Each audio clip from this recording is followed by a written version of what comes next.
Strange Adventure. Marshal Darien, the noted astrologer, and his two intimate friends sat at one of the tables in the dimly lighted Zodiac room. Darien set his drink down and addressed his guests. This is a fit setting for fortune-telling. If you will give me your birthday, I'll tell you what fortune lies before you. Tony, we will begin with you. Tony Cardoni, the young prize fighter, grinned as he gave his birth date. That's March 23rd. See what you can do with that. Aries, yes. Tomorrow will be a very good day for you. By that token, you should win your bout tomorrow night. Ruth Carey, the nightclub singer, didn't need to tell him her birthday. He had known it long since they become engaged. He thought briefly now of Ruth's sudden interest in Tony, and his face clouded. Then he glanced at his fiancée. Ruth, dear, you will make a long trip soon, accompanied by the one dearest to you. Now, I'll see if I can't find as nice a fortune for myself.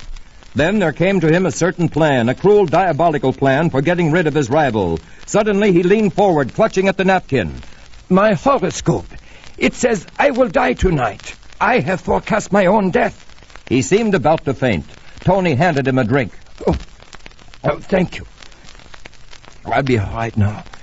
I'll manage.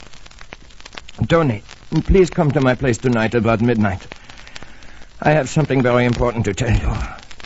The next morning, Inspector Jonathan Hawk of the Homicide Bureau entered the apartment and took in the scene of death.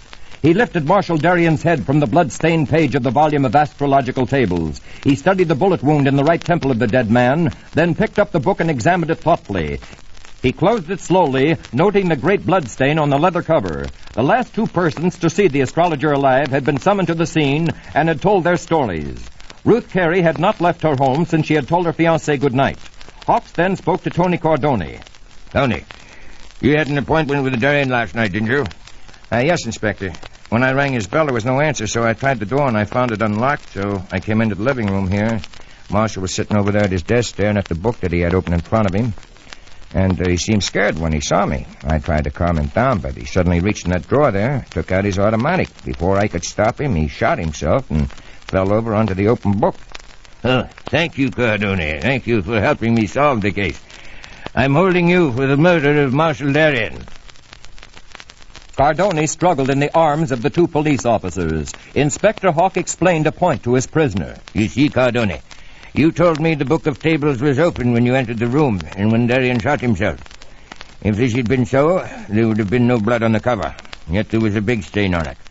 You shot Darien, then placed his head on the open book to make it look like suicide. You aren't as clever as you thought, Tony. The astrologer had forecast his death, and his murderer had brought it to pass.